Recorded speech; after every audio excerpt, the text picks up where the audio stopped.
Bueno, así que veamos qué desastres financieros tenemos para ver. No veo nada de aquí. ¿Será? ¿Es este para ampliar? No veo. No. ¿Dónde es? Ah, más a la izquierda.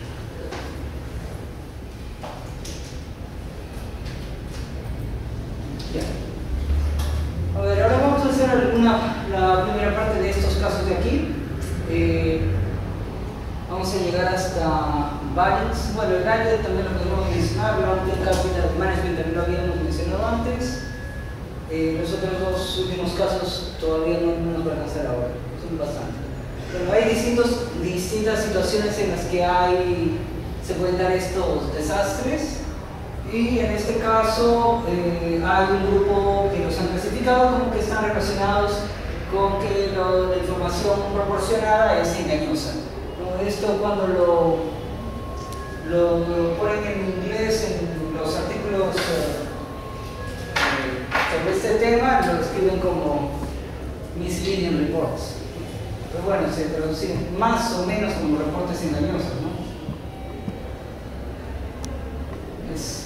No es que haya sido un error de trading, sino que el tema es que están tratando de manera consciente de ocultar las pérdidas que en las que están incurriendo o de hacer parecer que las posiciones que están tomando tienen bajo riesgo cuando tienen poco riesgo. Lo que pasa es que usualmente les dicen estás autorizado a seguir esa estrategia y esa estrategia, pero hay situaciones en las que los traders, que son los que negocian, no tienen una supervisión adecuada o que ellos mismos se vean beneficiados cuando toman riesgos. ¿Por qué? Porque muchas veces estas personas reciben bonificaciones como porcentaje del rendimiento que generan para su sucursal. Esto trae el tema del riesgo moral, ¿no? Hay un montón de literatura al respecto que si la buscan en inglés la encontrarían como moral hazard, ¿no? Este tipo de cosas la ven normalmente dentro de microeconomía, también se ven estos temas de moral hazard y teoría de la agencia.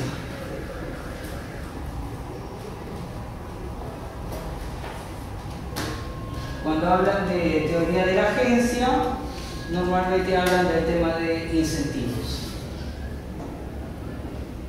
Y cuando hablan de incentivos, normalmente hablan de alinear incentivos. ¿Alinear incentivos de quién? De los trabajadores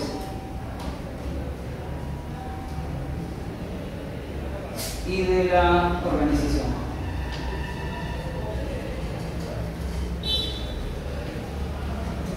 ¿Qué tiene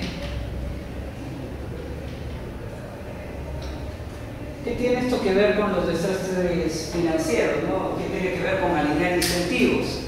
De lo que trata es que los trabajadores, las personas con poder de decisión dentro de la empresa, pueden decidir tomar más riesgo del riesgo que deberían tomar de acuerdo a la decisión de la gerencia.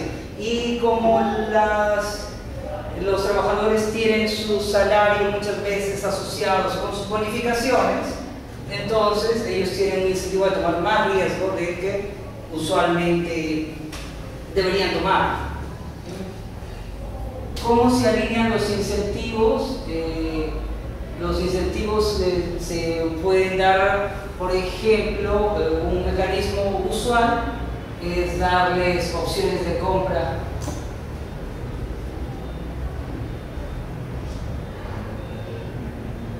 Los gerentes pueden recibir opciones de compra de la empresa. Entonces, ¿qué consiguen con eso, no? Lo que pasa es que los trabajadores, los gerentes, los que toman las decisiones, no van a tomar demasiado riesgo o riesgos excesivos, porque entonces si es que ocasionan un desastre a la empresa, sus opciones de compra no valdrían nada, ¿no? Si se acuerdan, las opciones de compra son unos contratos que te aseguran que tienes el derecho a comprar acciones por un precio predeterminado. Si los precios, si a la empresa le va muy bien y sus precios suben y tú tienes una opción de compra que dice que puedes comprar a este precio, entonces todo esto va a ser tu beneficio. Si tú estás trabajando en la empresa, tú quieres que la empresa le vaya bien para que mientras mejor le vaya, tú ganes un margen cada vez mayor. No estás incentivado a tomar riesgos para sacar una bonificación inmediata, ¿no? Tú estás enlazado más a largo plazo al crecimiento de la organización y, bueno, de esa manera se alinean los incentivos de los trabajadores con la organización. Otra cosa que hacen en Estados Unidos también pues, es el tema de que esas personas están trabajando, reciben también acciones de la empresa y, bueno, la otra cosa es que están en el fondo de pensiones de la misma empresa. Así que, bueno, eso tiene que ser una empresa muy gigante, ¿no? Que maneja su propio fondo de pensiones. Yo había escuchado esta metodología, por ejemplo, y se aplica para los gerentes nada más, ¿no? De Banco Compartamos en México. El Banco Compartamos utilizaba esta metodología justamente para prácticamente amarrar, ¿no? a los gerentes a que obviamente tengan siempre tener la visión de buenos resultados porque iba a repercutir. Pero la duda que me genera ahora esto es, ¿cuál es la diferencia entre la opción de compra y las acciones? Porque yo entiendo que cuando tiene acciones prácticamente forma parte de la empresa, pero si le dan opciones de compra, ¿por qué se diferencia? ¿Cuál genera mayor beneficio o menos beneficio? No, pues es que, bueno, las acciones ya te están pagando con las acciones, pero si te están dando las opciones de compra, tú no estás forzado a ejecutarlo. En el caso de... Sería otra herramienta, digamos. Claro, es algo adicional. Pues. Opción de compra, opciones de compra de acciones, o darles acciones directamente, ¿no? Darles es... Claro, la otra opción que hacen es darles salario, parte del salario en acciones. Les pueden dar salario en acciones, les pueden dar bonificación en acciones. No que esto sería bonificación en acciones, es una manera de pagar. Pero, claro, si le pagas una parte de sus bonificaciones en acciones y las acciones bajan, pues va a sentir una gran pérdida, ¿no? Pero con las opciones, si tienen una fecha de vencimiento muy larga, bueno, no te vas a preocupar demasiado, ¿no? Y si baja de precio, tú no sientes de que estás perdiendo, simplemente el papel no vale nada. ¿Y esas opciones de compra, por lo general, en qué periodo de tiempo? Las que normalmente se negocian, se vencen al año, 6 meses incluso, pero claro, pero puede ser de más tiempo, ¿no? Eso ya sería algo que negocien ellos mismos, pero claro, las que normalmente se negocian es 6 meses, 1 año. ¿Y ellos se pueden renovar esas opciones de compra? Lo que podrían hacer... Bueno, de poder renovar directamente el mismo papel, no, pero podrían cancelar y sacar otro. Pero el mismo papel normalmente no se renuevan las opciones.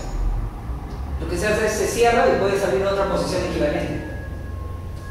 Bueno, y bueno, otra cosa de lo que dicen, evidentemente, en todos estos casos de misleading reporting es simplemente tratar de generar una gran ganancia, ¿no?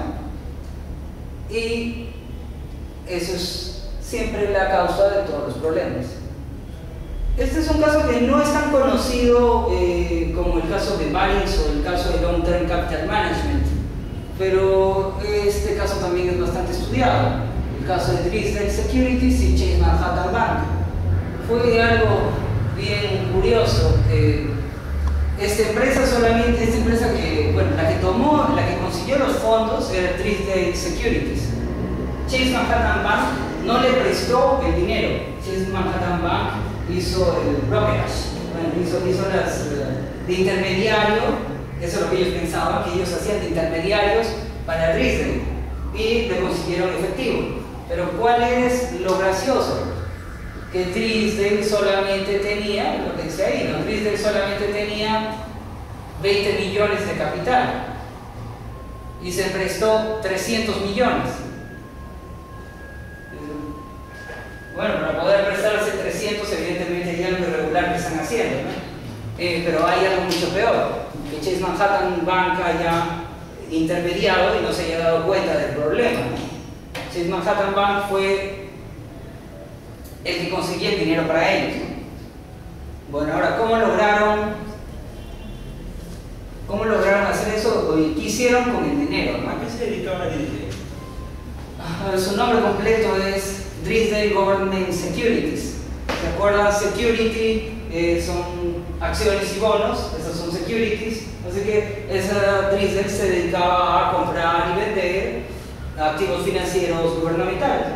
Bonos soberanos, más que todo, letras del tesoro, ¿no? Y bueno, la cosa es que era pequeña, pero en resumen, para decirlo en cortito, ellos encontraron una falla de cómo reportar menos exposición de la que realmente tenían y conseguían prestarse más y más y más y más y más. Y los de Chase que estaban viendo este caso no eran demasiado experimentados y los agarraron de sorpresa, ¿no? Ahora, ellos cuando consiguieron este dinero adicional lo invirtieron en su mismo rubro, en seguir haciendo lo mismo. Entonces decimos, usaron los fondos prestados para tomar posiciones en bonos, los cuales perdieron valor. Bueno, sí, pues los bonos se llaman renta fija, pero que sean renta fija no quiere decir de que la ganancia es fija, ¿no? Con los bonos también puedes perder, ¿no? Pero el bono mismo, si no lo mantienes hasta el final, puede perder valor y lo puedes liquidar antes de. Y puedes acabar perdiendo. Y la otra situación es que la empresa que te dio los bonos, bueno, en este caso son gubernamentales, pero si fuera una empresa, la empresa puede quebrar, ¿no? Puede dejar de pagarte, ¿no? Así que si estás en un fondo de renta fija, pues no quiere decir que realmente tus ganancias son fijas, ¿no? Y bueno, y a ellos les pasó eso, los bonos perdieron valor, los bonos en los que habían invertido. Entonces no pudo repagar los 300 millones que se habían prestado y tuvo que entrar en bancarrota. Y fue algo gracioso, casi todas las pérdidas tuvieron que ser absorbidas por Chase Manhattan Bank. Ese era su principal Chase Manhattan, no, ni siquiera. Hubiera siquiera, al menos ahí podría decir sí, pues no, culpables los de Chase Manhattan por haber invertido ahí, pero los de Chase Manhattan pensaban que ellos simplemente eran intermediarios, porque parece que los que trabajaban en el Chase, que vieron esta operación, eran un poco novatos y no se habían dado cuenta que en ¿cómo le dicen pues? En el wording, en la palabrería de los contratos, en la manera como estaba redactado el contrato, los hacían a ellos responsables en caso de que Drysdale no pudiera pagar. No tuvieron que pagar los 300, pero no creo que se hayan contentado mucho cuando descubrieron que tenían que pagar 270. Así que acabaron debiendo 270 millones y ni siquiera era su culpa, ¿no? O sea, como una especie de carta fianza. Más o menos. Pero la cosa es que ellos no se dieron cuenta. Eso es una cosa bastante rara, pero eso es lo que ellos dicen. Bueno, es lo que estamos diciendo, ¿no? Haciendo transacciones en el mercado secundario. ¿Se acuerdan cuáles son mercado primario y mercado secundario en activos financieros? Tenemos mercado primario, tenemos mercado secundario. El mercado primario es cuando se emiten las acciones y bonos por primera vez.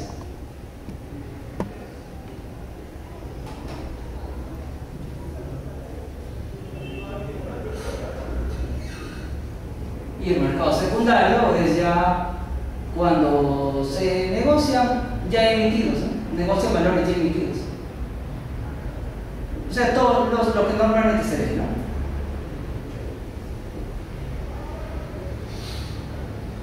Ya cuando hay, por ejemplo, en una acción, cuando hay esas IPOs,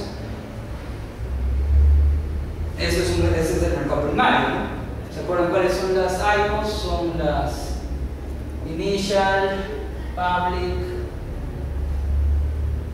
Offerings, que son las ofertas públicas de adquisición, ¿no?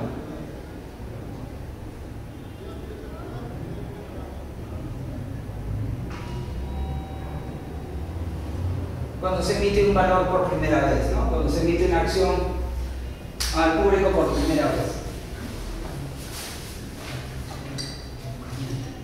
Bueno, y entonces ellos se dedicaban al mercado secundario. secundaria. Una de las operaciones que ellos hacían era comprar repos y, bueno, negociar con repos y repos inversas. En ese puesto, ¿de dónde viene el repo? En español les dicen repo, pero repo viene de repurchase agreements. Y repo inversa, bueno, las reverse repos. ¿Qué cosa es?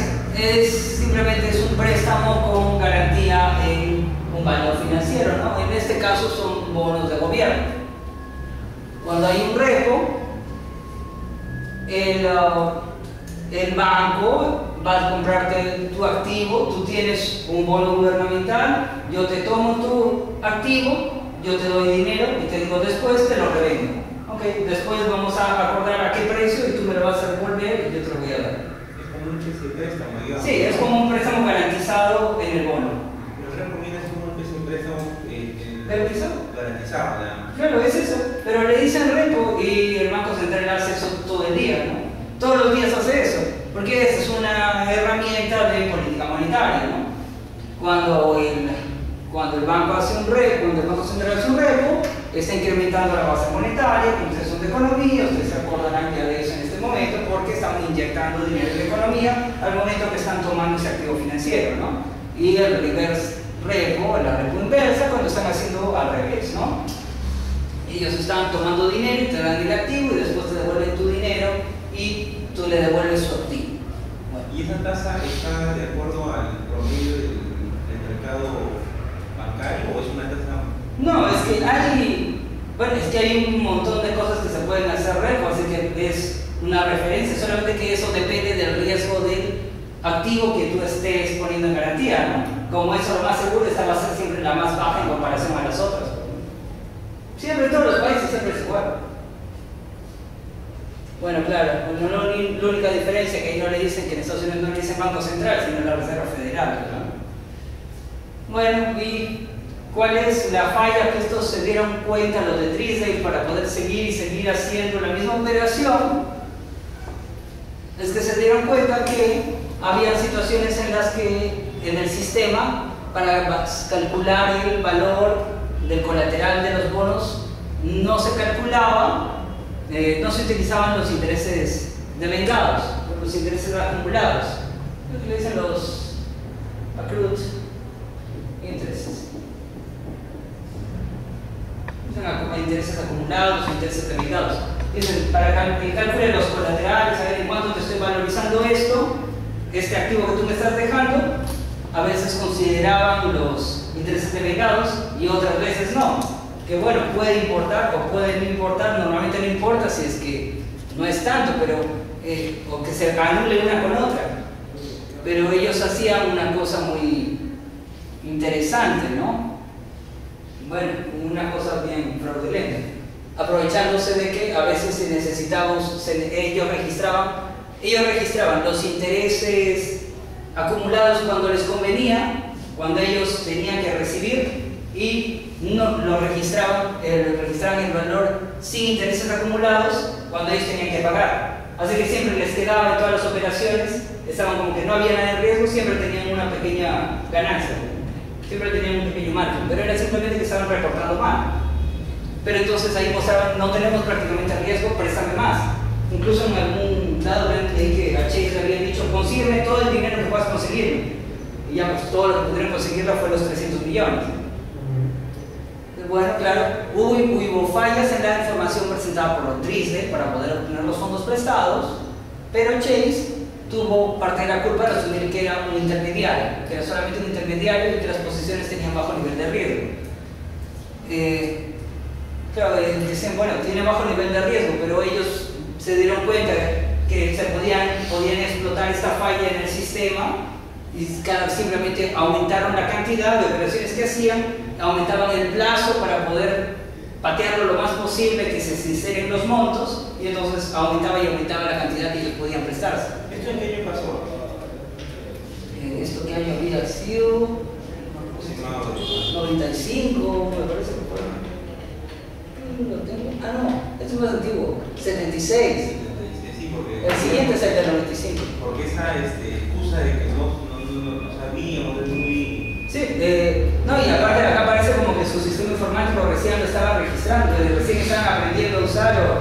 Es que es gracioso, pues, porque ¿cómo puede ser que en un sistema así de registro de bonos no estén considerando los intereses acumulados? Pues, porque estos montos son enormes, ¿no? Los intereses van a hacer una gran diferencia, ¿no? Ya, pues... ¿Cómo después de cuántos años de estar trabajando con ellos se comenzó a salir a la luz este problema, esta falla? No, esto no fue tan lento.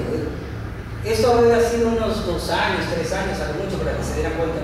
Pero hay otro caso en el que se demoraron 11 años en descubrirlo.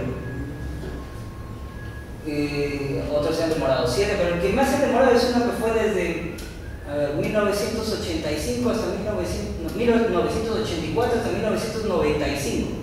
Estuvieron todos esos años ocultando, y cuando los descubrieron, los gerentes se demoraron en reportar a las autoridades.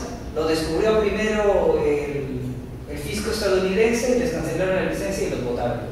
Bueno, peor, pues por encima tratar de cubrirlo, ¿no?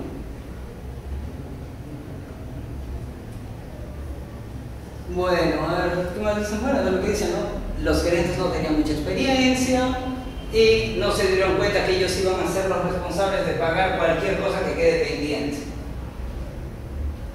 Y bueno, de ahí ya se mejoró la manera de calcular el colateral al momento de prestarse a bonos, ¿no? Y ya bueno, lo que dicen, ¿no? Al momento de otorgar nuevos fondos se vio la necesidad de aprobar un área de control de riesgos. Ni siquiera tenían área de control que tenían que aprobar las compras. Y bueno, Chase Manhattan Bank tuvo que pagar $270 millones, como ya habíamos dicho. Bueno, Chase es grande, pudo soportar eso, pues, ¿no? Muchas otras empresas hubieran quebrado. ¿Y sigue en la actualidad operando este banco? Chase, sí. Vemos el caso de Kidder Peabody. Este tampoco es tan conocido como Long Term Capital Management o como el Baring Banks.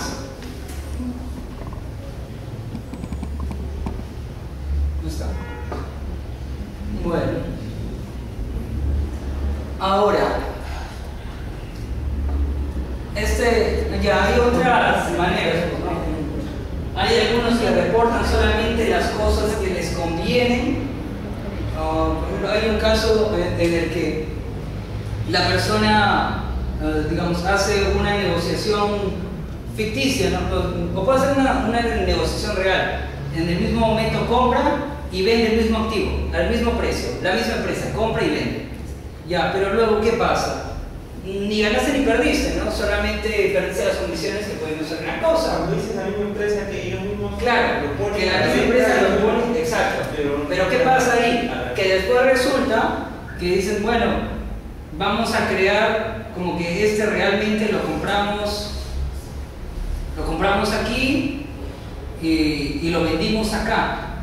O sea, supuestamente ganaste. En papel. Claro, en papel. Y en la otra que realmente lo vendiste acá y lo compraste acá. Con una ganaste, con la otra perdiste. La que perdiste la mandas a una cuenta que no tienes que registrar. La que ganaste la reportas. Y entonces estás solamente reportando ganancias y estás ocultando la otra. Es una manera. La otra manera que podían hacer es simplemente cuando estás tomando mucho riesgo, digamos, a ti te han dicho que tú tienes que tomar una posición cubierta que no tenga mucho riesgo, ¿no? Digamos, una cosa, ¿cómo puede ser? A ver, una cosa de ese estilo, como un estrado, o como un estrangulo.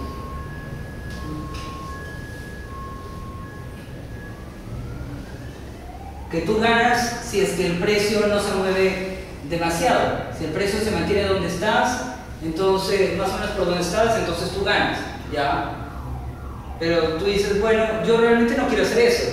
Yo quiero ganar mi bonificación, quiero ser el trader estrella, así que voy a subir esta posición a más precio, más ganancia, y no hay nada que me asegure que no tenga una gran pérdida. ¿Ya? Y la otra operación, bueno, vamos a falsificar como que realmente la hice. Y simplemente se falsificaban los papelitos diciendo que se hizo la operación.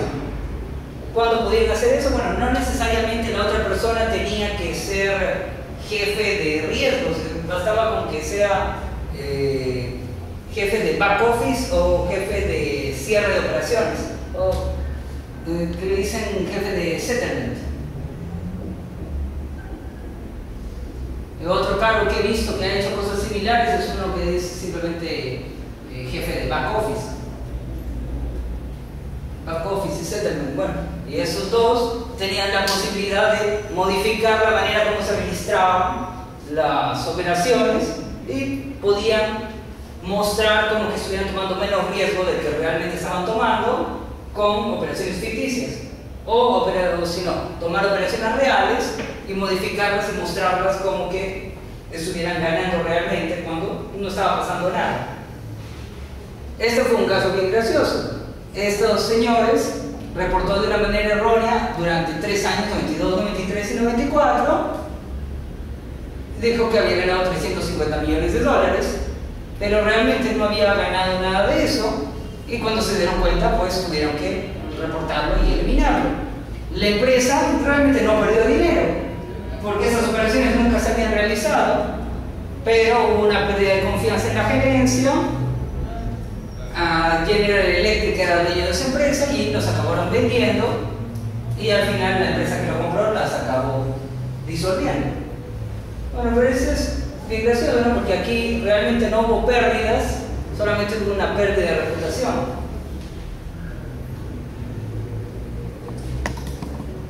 A ver, ¿qué pasó aquí? También el tema informático, y eso acá ya estábamos en el 92, ¿no?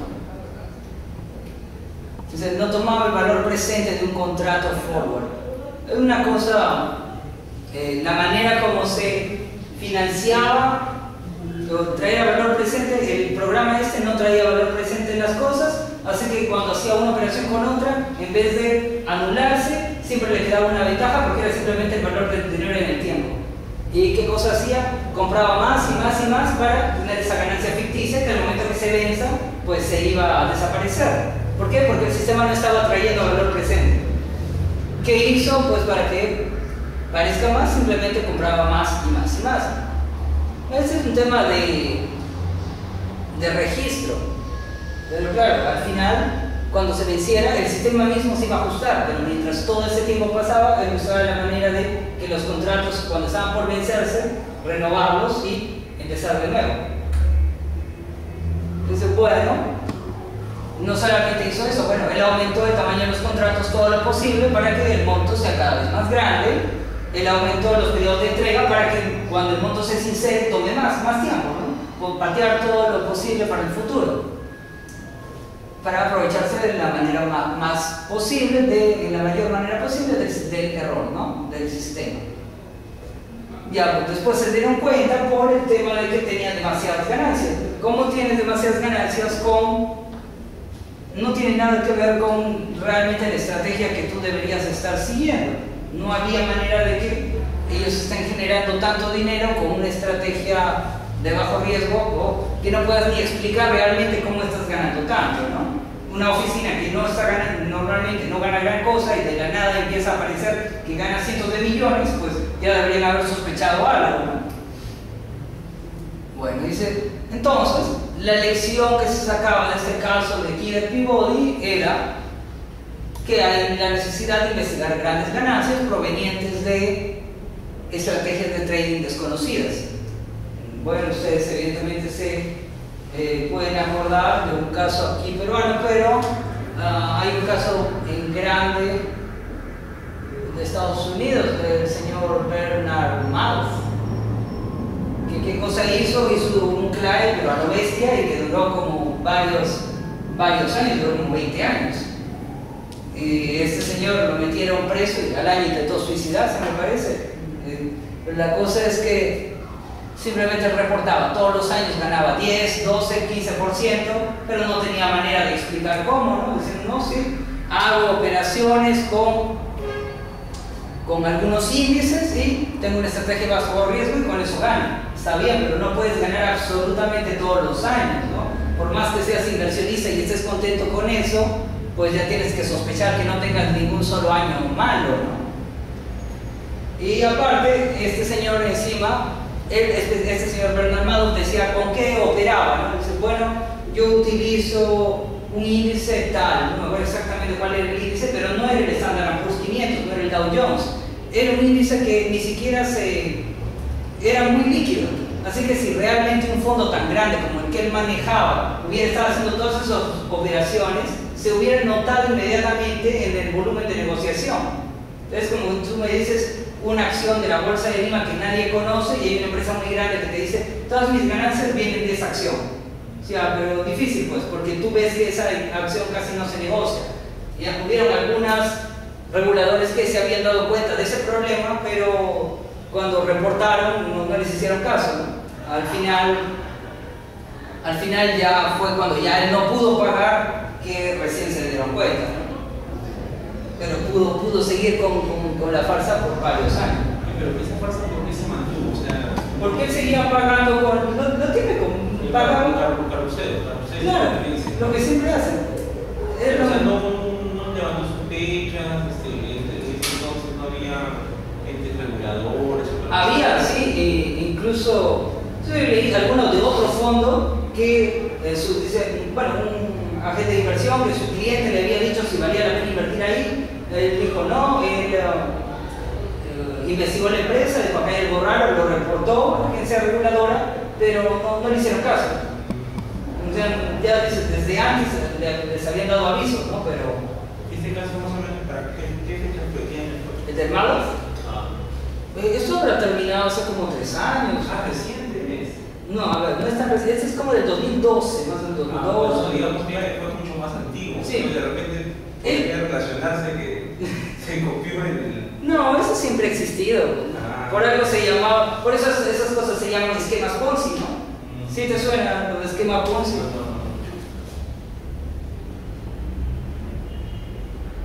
Eso se llama esquema Ponzi, era por inicios del siglo XX, un señor llamado, así se apellidaba Ponzi, que hizo exactamente la misma cosa de una pirámide, ¿no? Pero toda su vida lo arrestaban por una cosa, salía, volvía a hacer lo mismo en otro rubro, lo volvían a meter preso, salía, hasta el final siguió haciendo las mismas cosas. Hasta te vendía terrenos en zonas donde era pantano. Era una cosa impresionante. Bueno, y este es el caso más conocido de todos para el tema de fallas, ¿no? El tema de Baines y Nick Leeson.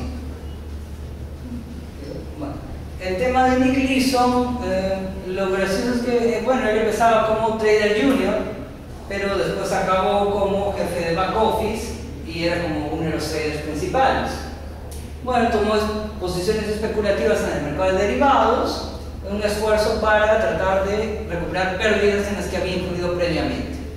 Las pérdidas las había escondido de manera fraudulenta con una cuenta que era una cuenta de errores, ¿no? Una cuenta donde se ponían los montos para redondear, que él se dio cuenta que no se reportaba en la gerencia y que nadie se acordaba que esa cuenta existía, él ponía todas las pérdidas en esa cuenta.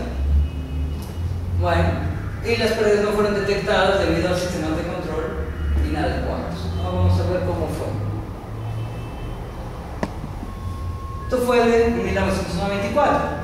En el 94, Leeson perdió 296 millones a través de sus actividades de trading, pero no le bastó con perder eso, sino que encima reportó que había ganado, ¿no? No solamente lo esconden, sino que encima ponen que pasó exactamente lo contrario para que le paguen su bono, ¿no?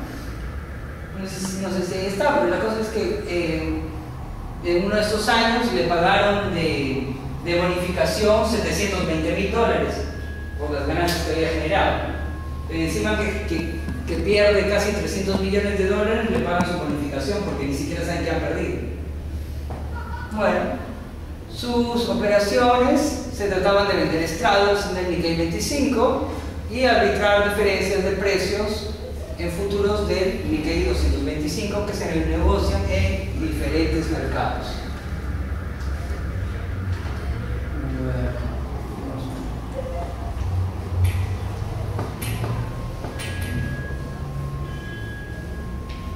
Simplemente para acordarnos por si sean, para que recuerden simplemente lo de long y short, ¿no? Esto no hay ningún problema, era simplemente corto, largo, al revés, largo, corto, long, tener una posición larga, short, tener una posición corta, y esto viene a ser comprar un activo, y una short corta viene a ser vender un activo, ¿no?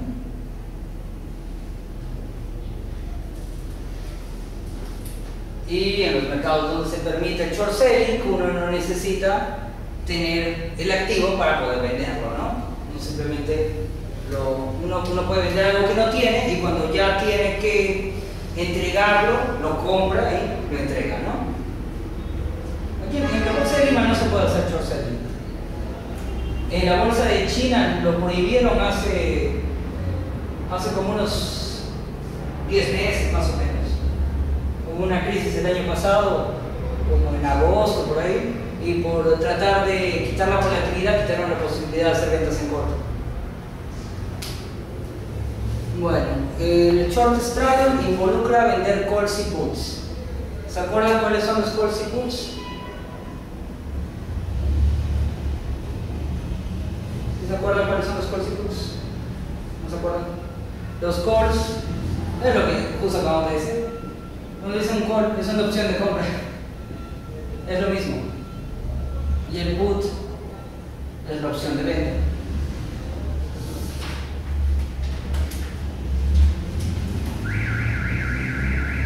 Tú compras un call, entonces tienes una posición larga de calls, tienes una posición larga de opciones de compra, o tienes un long call cuando tú esperas que el precio del activo suba, ¿no?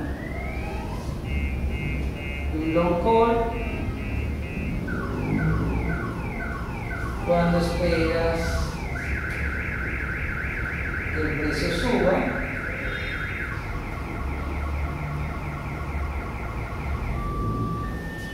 Puedes tener un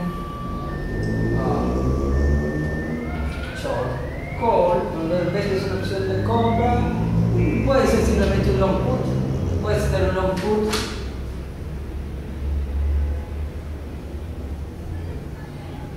Un long put cuando esperas que el precio baje. O sea, estás comprando una opción de venta. Cuando compras una opción de venta, esperas que el precio baje. Te estás asegurando un precio.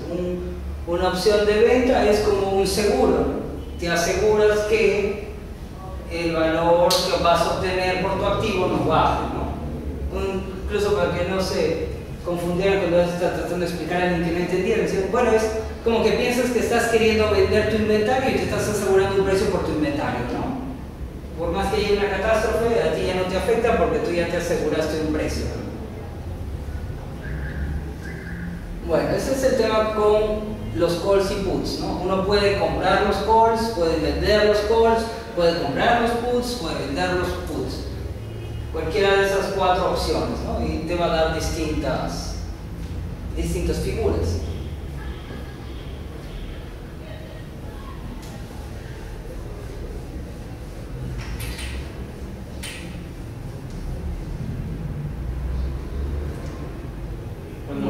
De compra, opción de venta, esto se pacta al momento que se hace la... Sí, en el mismo momento del comienzo de la transacción se paga la prima y se sabe cuál es el precio de ejecución y se sabe el plazo, ¿no? Esa prima es la que se paga en la bolsa, ¿no? No. La ganancia o a quién se la... No, a ver. Por eso tenemos un comprador y un vendedor, pues. Para que tú compres una opción de compra, tiene que haber alguien que te está vendiendo la opción de compra. Tú estás comprando la opción de comprar algo a un precio. Entonces, otra persona te está dando esa facilidad de que tú compres esa opción. Así que a esa persona tú le tienes que pagar. Por eso es que decían, los derivados financieros son un juego de suma cero, ¿no? Si esa prima, lo que al final tú acabas ganando, esa persona lo va a perder, ¿no? La prima, de todas maneras, él se la va a quedar. pero es posible que las variaciones de precios hagan que él acabe perdiendo más que la prima, ¿no? En ese tipo de casos cuando hacen ese tipo de dibujos, ¿no? Es una opción de compra. Comprar opción de compra. Cuando tú compras una opción de compra, tú ya te aseguraste un precio y después de cierto punto de equilibrio, tú vas a estar con pura ganancia, ¿no? Aquí tú estás recién recuperando, has perdido tu prima, la prima de todas maneras la pierdes, ¿no? Es el monto que tú tienes que pagar para entrar a la operación. O sea, la prima es un total, entonces, o solamente es una parte. No, es el total del precio que estamos pagando. Es todo lo que tú vas a pagar como comprador de la opción de compra.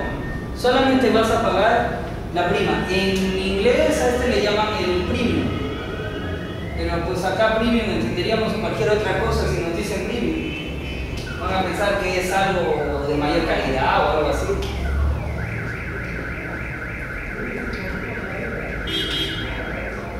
La cosa es que eso es lo que pasa cuando uno compra una opción de compra, ¿no? Uno quiere que el precio suba, ¿no? Este es el precio del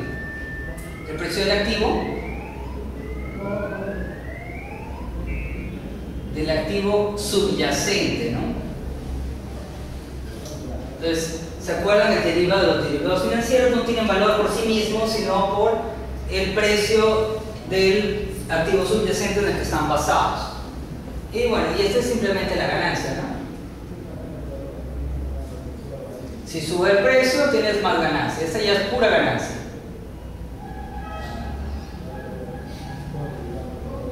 ¿Y qué pasa si es que el precio no sube como tú esperabas?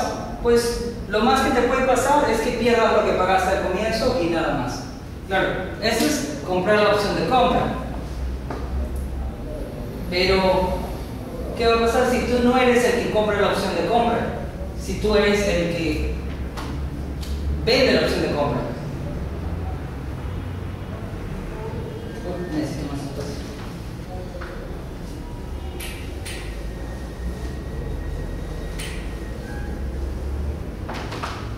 Si tú eres el que vende la opción de compra, lo más que puedes ganar, bueno, ahora que sea pues, el que vende la opción de compra.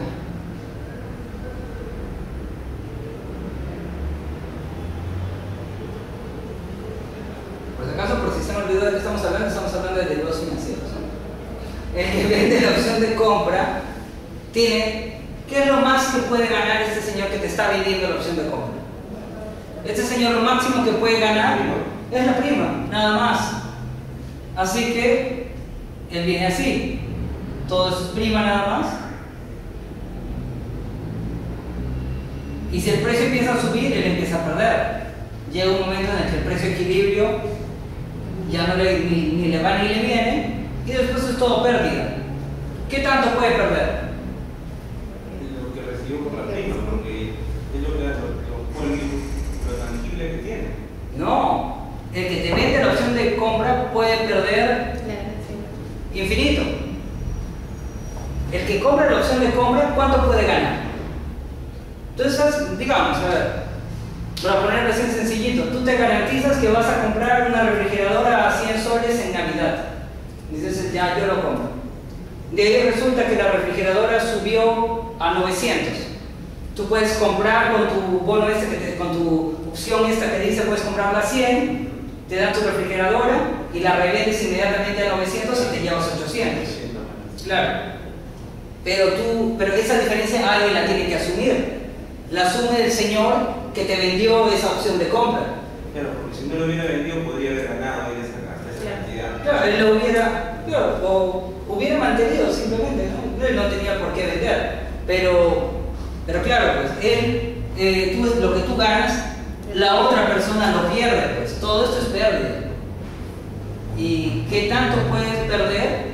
Pues si esta es una opción de compra sobre una acción ¿de qué? Pues de Microsoft, que la compraste hace muchísimo tiempo y que de ahí resulta que Microsoft subió muchísimo, el cielo es el límite, pues, ¿no? Y al revés, la pérdida es infinita de que va a tener que cubrir esa diferencia. Es lo que se dice, el potencial de pérdida para el comprador de una opción de compra es limitada, la posibilidad de ganancia es ilimitada. Para el que te vende la opción de compra, su posibilidad de ganancia es limitada, su posibilidad de pérdida es ilimitada, ¿no? Vende la opción de compra, pérdida ilimitada. Y el que compra la opción de compra, ganancia ilimitada.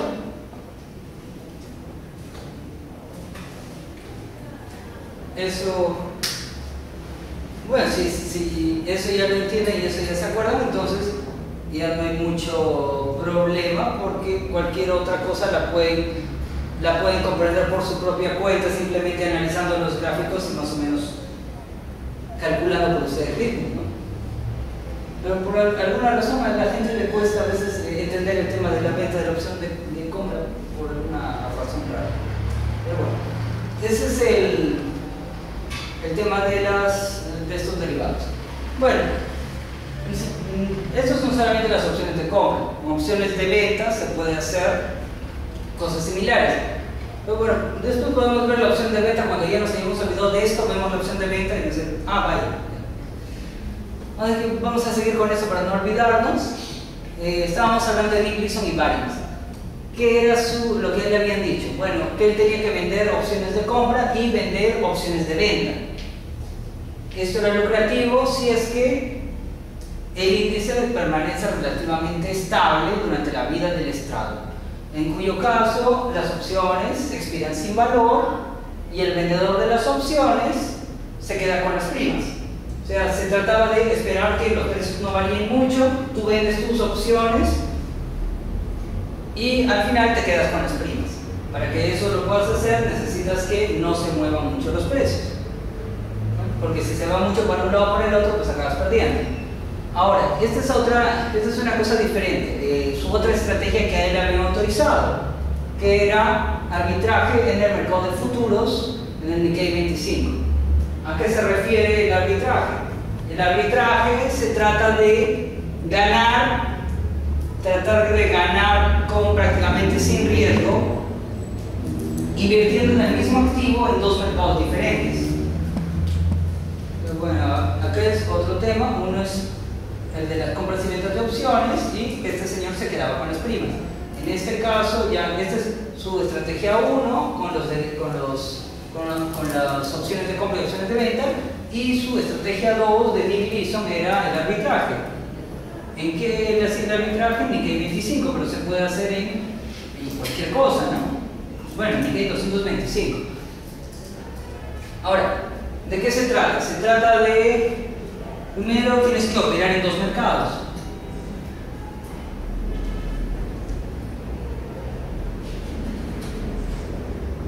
Después tienes que invertir en el mismo bien en ambos mercados.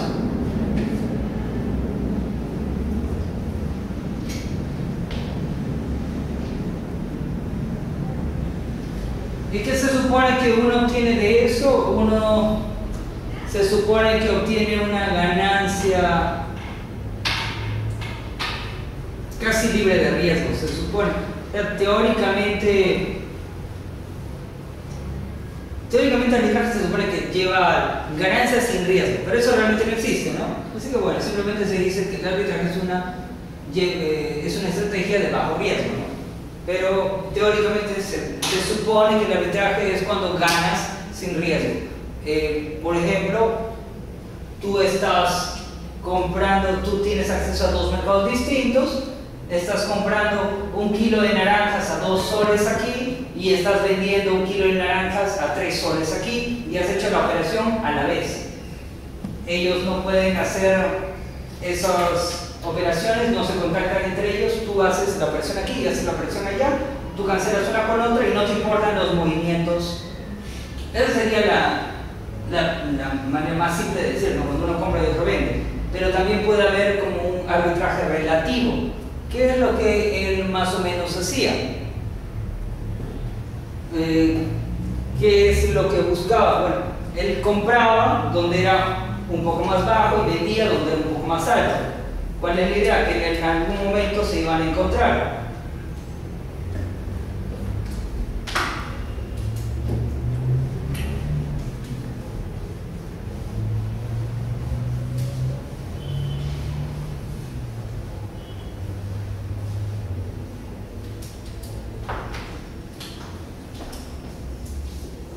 Digamos que este señor está invirtiendo en este activo. Vamos a usar color que por algo traje de robot. Que es un mercado. No, es un índice. Así como el índice general de la Bolsa de Valores de Lima, índice selectivo de la Bolsa de Valores de Lima, Russell 3000, cualquiera de esos. Bueno, pero la cosa es que un índice no necesariamente se negocia en un solo mercado, ¿no? Se puede negociar aquí, se puede negociar en otro país también. Un índice de un país se puede negociar en otro lado, ¿no? Uno puede buscar un índice que sea más o menos relacionado con el mercado latinoamericano e invertir a la vez en los índices del mercado latinoamericano en una bolsa estadounidense y a la vez invertir en los índices en cada país, ¿no? Tratar de equilibrar uno con el otro, ¿no? Pero, ¿de qué se supone aquí? Se supone, digamos, que él está invirtiendo en el Nikkei 25 en el mercado 1, que el precio está aquí, y en el mercado 2, el precio del Nikkei 25 está acá. Y entonces, ¿qué va a hacer este señor? Este señor va a vender en el mercado 1 y va a comprar en el mercado 2, porque espera que en algún momento se van a encontrar. Este va a subir, el otro va a bajar y tú vas a ganar por ambos lados. Y entonces, ¿por qué es bajo riesgo? Porque a ti lo que te importa es el movimiento relativo. Cuando uno sube, tú esperas que uno sube y el otro baja, ¿no? Tienes de ambos lados. Pero que dicen, bueno, ¿y qué tal si el Nikkei 25, el Nikkei 225 baja? ¿No te va a afectar? No necesariamente. Porque digamos que estamos aquí, ¿no? Pero ahora digamos que estén más abajo.